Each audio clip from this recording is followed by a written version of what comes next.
ಪ್ರಧಾನಮಂತ್ರಿ ಮತ್ಸ್ಯ ಸಂಪದ ಯೋಜನೆಯಡಿ ಉಡುಪಿ ಜಿಲ್ಲೆ ಬೈಂದೂರು ತಾಲೂಕು ಉಪ್ಪುಂದ ಗ್ರಾಮದಲ್ಲಿ ನಿರ್ಮಾಣಗೊಳ್ಳುತ್ತಿರುವ ಮೀನುಗಾರಿಕಾ ವಿವಿಧೋದ್ದೇಶ ಕೇಂದ್ರಕ್ಕೆ ಸಂಸದ ಬಿವೈ ರಾಘವೇಂದ್ರ ಇಂದು ಭೂಮಿ ಪೂಜೆ ನೆರವೇರಿಸಿದರು. ಬಳಿಕ ಅವರು ಮೀನುಗಾರರ ಆರ್ಥಿಕ ಅಭಿವೃದ್ಧಿ, ಕೌಶಲ್ಯ, ಸಮುದಾಯದ ಚಟುವಟಿಕೆಗೆ ಅನುಕೂಲ ಮಾಡಿಕೊಡುವ ಉದ್ದೇಶದಿಂದ ಈ ಕೇಂದ್ರವನ್ನು ನಿರ್ಮಿಸಲಾಗುತ್ತಿದೆ. ಕೇಂದ್ರ ಸರ್ಕಾರ ಮತ್ಸ್ಯ ಕೃಷಿಕರ ಅಭಿವೃದ್ಧಿಗೆ ವಿಶೇಷ ಆದ್ಯತೆ ನೀಡಿದ್ದು ಅವರ ಆದಾಯ ದ್ವಿಗುಣಗೊಳಿಸುವ ಉದ್ದೇಶ ಹೊಂದಲಾಗಿದೆ.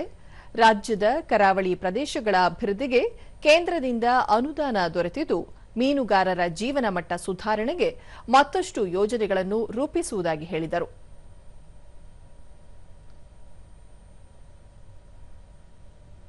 ನಮಗೆಲ್ಲರೂ ಕೂಡ ಗೊತ್ತಂತ ವಿಚಾರ ಅಂದ್ರೆ ಈ ರೀತಿ ನಿಮ್ಮ ಜೀವನ ದೇಶಕ್ಕೆ ಆಹಾರ ಕೊಡ್ಲಿಕ್ಕೋಸ್ಕರ ನಿಮ್ಮ ಜೀವನವನ್ನ ಇಟ್ಟು ತಮ್ಮ ಶ್ರಮ ವಹಿಸ್ತಾವೆಲ್ಲರೂ ಕೂಡ ಕೆಲಸ ಮಾಡ್ತಾ ಇರ್ತೀರಿ.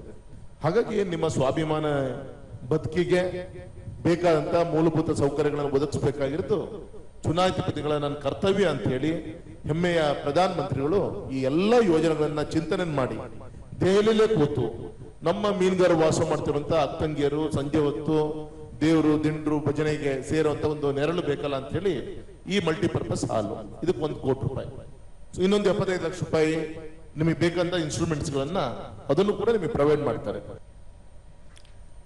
ಗುರುರಾಜ್ ಗಂಟಿಹೊಳಿ ಮೀನುಗಾರಿಕಾ ಕ್ಷೇತ್ರ ಕರಾವಳಿ ಭಾಗದ ಜೀವನಾಡಿಯಾಗಿದ್ದು ವಿವಿಧೋದ್ದೇಶ ಕೇಂದ್ರದಿಂದ ಮೀನುಗಾರರಿಗೆ ಹೆಚ್ಚಿನ ಅನುಕೂಲವಾಗಲಿದೆ ಎಂದು ಹೇಳಿದರು.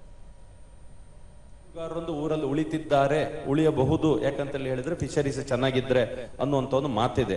ನಿಧಾನಕ್ಕೆ ಅದು ಸಹಿತ ಎಲ್ಲೋ ಕರಗಿ ಹೋಗ್ತದ ಅನ್ನೋ ಭಯವೂ ಇದೆ.